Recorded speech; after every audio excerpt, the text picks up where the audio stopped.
안녕하세요. 경기도 남양주에서 기술직 공무원으로 일하고 있는 47살 남자입니다. 공공기관에서 전기설비 쪽을 담당하고 있어서 하루 종일 건물 배선 점검하고 배전반 들여다보며 지냅니다. 딱히 재미있는 삶은 아니지만 저는 조용히 살고 싶었습니다. 그냥 한 사람만 믿고 한 집에서 평생을 보내는 거. 그게 제 꿈이었습니다. 저는 인간관계가 넓은 편이 아닙니다. 말도 많지 않고 눈치도 빠르지 않고요.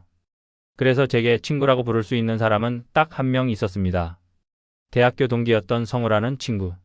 외향적이고 말도 잘하고 뭐든 빠릿빠릿하게 해내는 스타일이었죠. 저와는 정반대였지만 그런 성우가 저에겐 늘 부러움의 대상이었습니다. 지금으로부터 11년 전, 성우가 저에게 한 사람을 소개해줬습니다. 야, 너처럼 말 없는 사람은 이런 여자랑 잘 맞아. 좀 활발하고 부침성 있으니까 내가 오히려 편할 거야. 그렇게 만난 사람이 지금의 아내였습니다. 첫인상은 참 좋았습니다.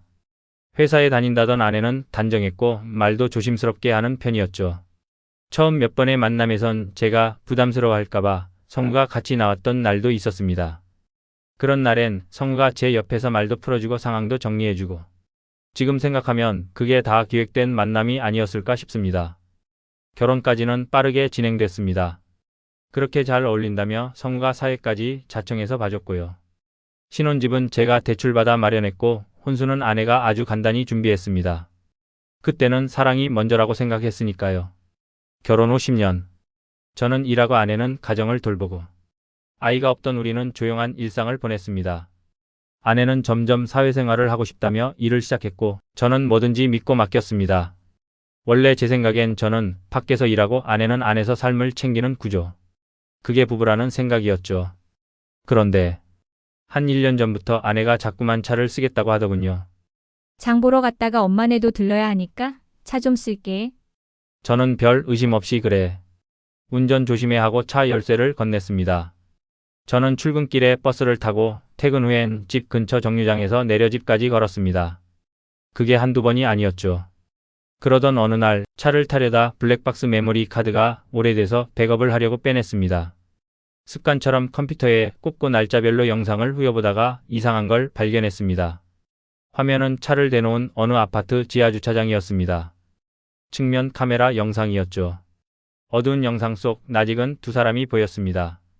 제 차 바로 옆에 세워진 흰색 SUV에서 누군가 내렸고 그 운전석에서 내린 사람이 성우였습니다. 그리고 조수석에서 내린 사람은 제 아내였습니다. 그 둘은 자연스럽게 얘기하면서 저희 차 쪽으로 걸어왔습니다. 그리고 아내는 아무렇지 않게 제 차 운전석으로 올라탔죠. 성우는 고개를 숙여 인사하듯 손을 흔들더니 SUV에 올라 사라졌습니다. 그 장면을 보는데 심장이 멎는 줄 알았습니다. 아내가 성우차에 타고 있던 이유도 그 시간에 저기 있었던 이유도 아무 설명이 되지 않았습니다. 그날 밤 아내는 집에 늦게 들어왔습니다. 입고 있던 옷이 블랙박스 영상 속 그것과 같았습니다. 전 아무 말도 하지 않았습니다. 그저 어디 갔다 왔어? 하고 물었고 아내는 대수롭지 않다는 듯 말했습니다. 마트 갔다 오는 길에 성우 오빠랑 마주친 거 있지? 우연히 만나서 신기했어. 그 말 한마디에 제 속이 뒤집혔습니다. 영상에는 우연이라기보단 여러 가지 상황과 행동들이 익숙한 손놀림이었습니다. 그날부터 저는 무너졌습니다. 가슴이 조여오고 일도 손에 안 잡히고. 하지만 아무 말도 하지 않았습니다. 그냥 모든 걸 기록하기 시작했습니다. 대놓고 묻지도 않았고 화를 낸 적도 없었습니다. 그저 평소처럼 대하고 평소처럼 차를 내줬고 아내는 여전히 모르는 눈치였습니다. 그날 블랙박스를 확인한 사람은 저 혼자였으니까요. 다음부터는 블랙박스 SD카드를 따로 숨겨뒀습니다. 아내가 차를 쓴 날마다 그걸 꺼내 백업하고 영상, 클립을 시간순으로 정리해 두었습니다. 남는 폴더 이름은 이렇게 붙였죠. 월요일 기가 수요일 성우차, 금요일인 탑승주차장. 이름만 봐도 제 속이 끓었지만 참았습니다. 그러던 어느 날 아내가 성우의 이름을 또 꺼냈습니다. 성우 오빠가 요즘 골프 배운다더라. 너도 좀 배우지 그래? 그 한마디에 저는 속으로 이렇게 말했습니다. 내가 지금 너희 스윙각까지 분석하고 있는데 골프 얘기 나올 타이밍이냐. 사실 성우랑 저는 예전부터 자주 어울렸던 사이라 아내가 성우 이름을 꺼내는 것 자체는 이상한 일은 아니었습니다.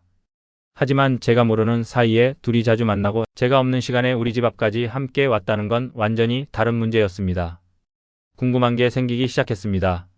아내랑 성우 결혼 전에 정말 무슨 사이였던 걸까? 저는 과거 사진첩을 꺼냈습니다. 결혼 전 아내와 함께 찍은 사진들 사이에 성우가 찍은 단체 사진이 몇 장 있었습니다. 그중 하나. 놀랍게도 저 없이 성우와 아내 둘만 함께 있는 사진이 있었습니다. 배경은 그리운 대학 캠퍼스, 날짜는 우리가 사귀기 시작하기 이틀 전이었습니다. 이게 뭐지? 사진 속 두 사람은 서로 어색하지 않았습니다. 오히려 오래된 연인처럼 자연스러웠습니다. 저는 아내 몰래 성우의 SNS를 후렸습니다.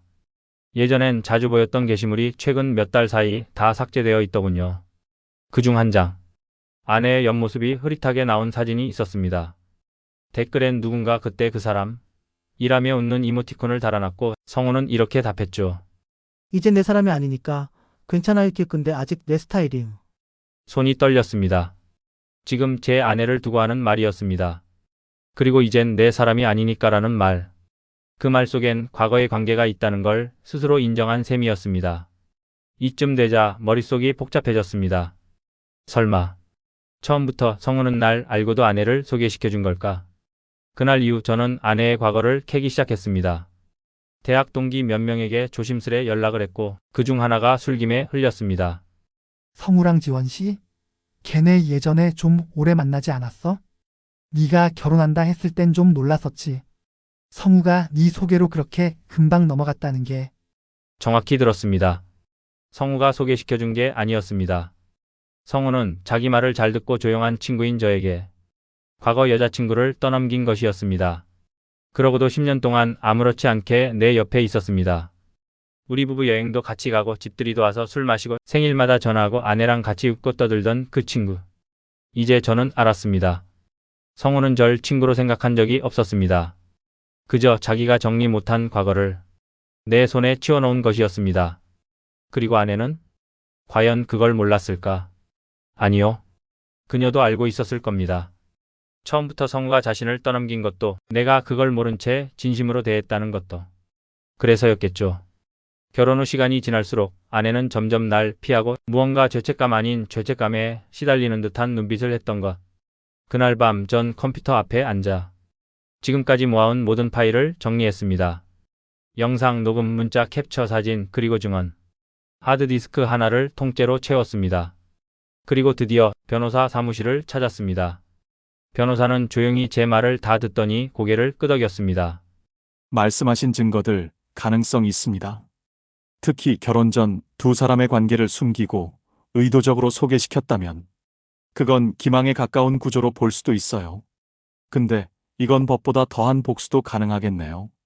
그 한마디에 저는 가슴이 다 내려앉았습니다.